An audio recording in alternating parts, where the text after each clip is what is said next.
Hi friends, welcome to SJP all in one blogs. నేను మీ శిరీష. ఈరోజు అయితే మా పిల్లల కోసం డ్రై ఫ్రూట్స్ లడ్డు అయితే చేశాను. ఇంకా టేస్ట్ అయితే చాలా బాగుంది. మీరు కూడా ట్రై చేయాలంటే మన వీడియోని అయితే ఫుల్గా చూసేయండి. ఇక్కడ ఖర్జూరానికి అయితే ఫస్ట్ విత్తనాలు అయితే తీసి పక్కన అయితే పెట్టేసుకున్నాను. ఇంకా తర్వాత క్యారెట్ తురుము పట్టుకునేది ఉంటుంది కదా, అందులో లేస్ చేసేది వస్తుంది కదా, అటు సైడ్ అయితే ఇంకా బాదం పప్పునైతే తురిమేసుకున్నాను. ఈ విధంగా తురుముకోవడం వల్ల మనకి పిండిలాగా లేకుండా అక్కడక్కడ ముక్కలు తగులుతూ టేస్ట్ అయితే బాగుంటుంది లడ్డు. ఇంకా తర్వాత అవైతే పక్కన పెట్టేసుకొని స్టవ్ అయితే వెలిగించుకొని బాండీ అయితే పెట్టేసుకొని అందులో ఒక 2 చెంచాలు నెయ్యి అయితే వేసుకొని ఆ నెయ్యి అనేది కరిగిన తర్వాత మనం ముందుగా తురిమి పెట్టుకున్న బాదం పప్పు జీడిపప్పు అయితే వేసేసుకొని లో ఫ్లేమ్లో పెట్టే ఫ్రై చేసుకోవాలి. ఇక్కడ మనం లడ్డు చేస్తున్నామంటే మెయిన్గా మనం చేయాల్సిన పని ఏంటంటే బాదం పప్పు జీడిపప్పు అనేది లో ఫ్లేమ్లో పెట్టే మనం ఫ్రై చేసుకోవాలి. ఈ విధంగా లో ఫ్లేమ్లో పెట్టి చేసుకున్నామంటే లోపల వాటికైతే ఫ్రై అయిపోయి లడ్డు అనేది కొన్ని రోజులు ఉన్నా కానీ మనకి ఆయిల్ స్మెల్ అనేది రాకుండా ఉంటుంది.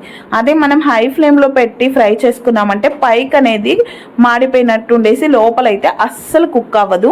ఇంక ఇక్కడ ఇవనేది ఫ్రై అయిన తర్వాత ఇందులోకి అయితే 100 గ్రామ్స్ ఎండు ద్రాక్ష అయితే తీసుకున్నాను.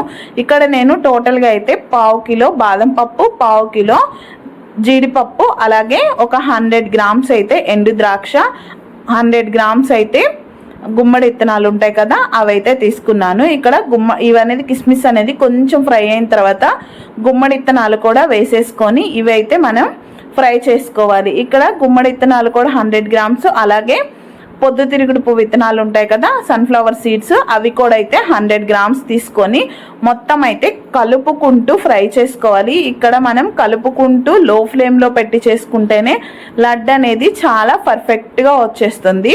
ఇంక ఇలా ఫ్రై చేసుకొని ముందుగా మనం ఖర్జూరాన్ని అయితే మిక్సీకి అయితే పట్టేసుకొని పక్కన అయితే పెట్టుకోవాలి.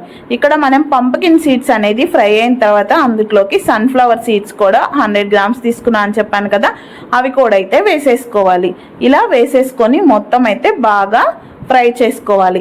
మనం పిల్లలకి పంప్కిన్ సీడ్స్ కానీ సన్ఫ్లవర్ సీడ్స్ కానీ విడిగా ఇచ్చామంటే వాళ్ళైతే అస్సలు తినడానికి ఇష్టపడరు. కాబట్టి ఈ విధంగా లడ్డు చేసి ఇచ్చామంటే వాళ్ళైతే చాలా ఇష్టంగా అయితే తింటారు. ఇక్కడ మనం ఖర్జూరాన్ని ముందుగా మిక్సీకి అయితే పట్టేసుకున్నాం కదా, ఇందులో అయితే ఎటువంటి వాటర్ యాడ్ చేయకుండా ఓన్లీ ఖర్జూరం మాత్రమే వేసేసి మిక్సీకి అయితే పట్టుకోవాలి. ఇక్కడ మిక్సీకి పట్టుకునేటప్పుడు కూడా అక్కడక్కడ కొంచెం ఖర్జూరం ముక్కలుగా ఉండేటట్టు మిక్సీకి పట్టుకుంటే మనకి లడ్డు తినేటప్పుడు అక్కడక్కడ ఖర్జూరం ముక్కలు తగులుతూ టేస్ట్ అయితే బాగుంటుంది. ఇక్కడ ఈ ఖర్జూరాన్ని కూడా ఒక 5 నిమిషాల పాటు అయితే వేయించుకొని మొత్తం అయితే స్టవ్ ఆఫ్ చేసుకొని ఇంకా మొత్తాన్ని అయితే మనం డ్రై ఫ్రూట్స్ని అలాగే ఈ ఖర్జూరం అనేది వేసుకున్నది కలిసే వాటికైతే మొత్తం కలుపుకుంటే మనకి లడ్డు అనేది చుట్టుకునేటప్పుడు చాలా పర్ఫెక్ట్గా వస్తుంది. అది కూడా కాక మనం ఇందులో ఎటువంటి షుగరు బెల్లం అనేది యాడ్ చేయలేదు కాబట్టి మొత్తానికి ఖర్జూరం కలిసిపోతేనే స్వీట్నెస్ అనేది బాగా తెలుస్తుంది. ఇక్కడ చూడండి, ఈ విధంగా అయితే మొత్తం కలుపుకొని మనకి లడ్డు అనేది ఏ సైజులో కావాలంటే ఆ సైజులో చుట్టుకుంటే మనకి డ్రై ఫ్రూట్స్ లడ్డు అయితే రెడీ అయిపోతుంది. ఇది చూసినంత ఈజీగా అయితే ఉండదు. ఆ డ్రై ఫ్రూట్స్ మనం తురుముకోవడమే కొంచెం కష్టం అంతే, మిగిలిందంతా ఈజీ ప్రాసెస్. మీరు కూడా ట్రై చేయండి, ఎలా వచ్చింది అనేది కామెంట్ చేయండి.